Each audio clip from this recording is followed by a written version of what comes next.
अस्सलाम वालेकुम, Isha cooking one में आपका वेलकम है। उम्मीद आप सब खैरियत से होंगे। मैं भी बिल्कुल ठीक हूँ। आज हम बनाने लगे हैं केरी की चटनी, जो कि बनाना बहुत ही आसान है और बहुत ही मजे की बनकर तैयार होती है। अगर आपका सालन बनाने को दिल नहीं कर रहा, सालन के साथ रोटी खाने को दिल नहीं कर रहा, तो आप 1 मिनट में ये चटनी बनाकर तैयार कर सकते हैं। इसे बनाना बहुत ही आसान है। बिस्मिल्लाहिर्रहमानिर्रहीम।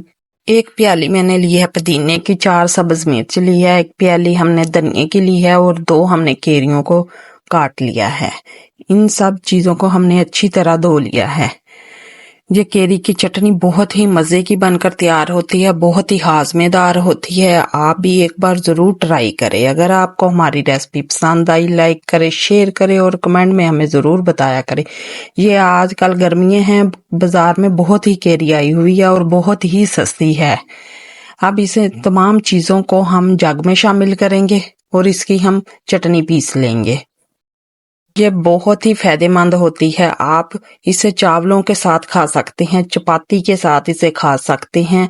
अगर सालन को दिल ना करे तो आप ये चटनी बनाकर खा सकते हैं। बच्चों को दें, बड़ों को दें। ये बहुत ही चटपट खट्टी चटनी बनकर तैयार होती है। आप भी इसी तरह बनाकर ट्राई करें। ये 1 मिनट में बनकर तैयार हो जाती है। आधी चम्मच हम नमक की शामिल करेंगे और थोड़ा सा हम 3 से 4 चम्मच पानी के शामिल करेंगे।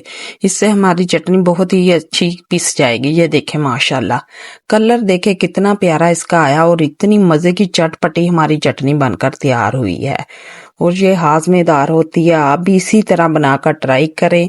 माशाल्लाह हमारी केरी की चटनी बनकर तैयार हो चुकी है। ये बहुत ही चटपटी और खट्टी हमारी चटनी बनकर तैयार हुई। इसके साथ किसी भी सालन की जरूरत नहीं है। आप भी एक बार जरूर ट्राई करें और हमें कमेंट में बताएं कि आपको कैसी लगी। अल्लाह हाफिज।